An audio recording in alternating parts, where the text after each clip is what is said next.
A shiny, slinky pair of stockings on a shapely leg. It's a very saucy image. Not what their ancestors had in mind when they wrapped skins round their legs to keep warm more than 5,000 years BC. Stockings commonly come under the title of hosiery, which comes from an old word, hose or hoser, a Germanic term meaning covering the leg. Some early examples can be seen in the Bayeux Tapestry, when they were made from woven cloth.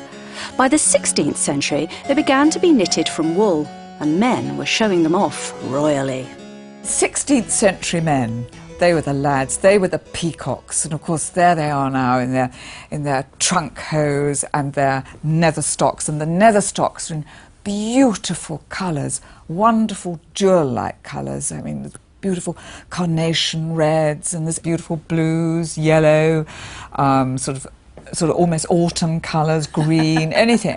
I'm reminded of Malvolio in Shakespeare, with his yellow stockings, come to me in your yellow stockings, with his cross-gartering. Yes, I know. Because women wore them as well at the same, they too had colourful, but we didn't see it because it was all under the skirt.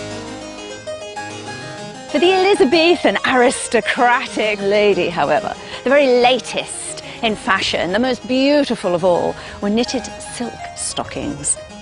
These, of course, were laboriously hand-knitted and cost as much as a servant's year's wages. Then, in 1589, a Nottingham vicar called William Lees invented a knitting machine. There's one just like it here at Woollerton Hall. Queen Elizabeth I actually refused the patent to William Lees. She was really worried that his machine would throw loads of hand knitters out of work. So it was another 200 years before the machines really came into their own. This one's a mid-19th century one. But the mechanics, the way it works, the ideas, exactly the same as the Elizabethan. It's such a clever machine.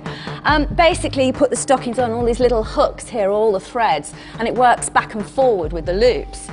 I mean, to think that something as complicated as this is an Elizabethan idea. And this idea, this technology, is what later got developed into the Nottingham lace industry as well.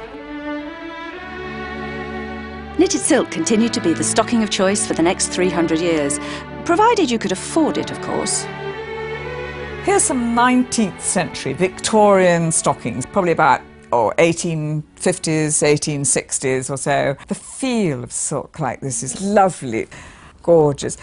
And here, these, quite a different character. 1920s, they're sort of cute and they are, aren't they? They make you laugh too. There's something funny. It's a different world. Nowadays, most stocking manufacture happens in the Far East. But in Nottingham, there's 2 factories, including a specialist producing stockings in the wonder material of the 1940s, on the very machines that made them in the 1950s. The wonder material was nylon. They were practical, luxurious, and that distinctive seam down the back let everyone know you were up with the fashion. The nylon stocking is very sheer, as opposed to the opaqueness of silk that was before. There's an optical illusion with having a seam at the back as well, because it can make a leg look slightly narrower because your eye's drawn to the seam. I find it pretty amazing that you're not faking it up, you know, that you're using the original machines to make the original stockings. I can't imagine anything in a modern factory looking like this. No, you don't see the production of the stocking. It's all done in a tube hidden inside a box, effectively, whereas these you can stand at one end of the aisle and you can see everything, every part of the stocking down the leg as it's manufactured. We get through about 3,000 needles on both machines every month. They take a lot of looking after and they're very expensive. The 60s. Skirts get shorter and in comes stockings' big contender, tights, all made possible with the development of stretchy lycra. Ever since, our legs have got wittier and wackier and cleverer. The very latest thing in hosiery is the development of ladderless tights. Can't wait for those, eh?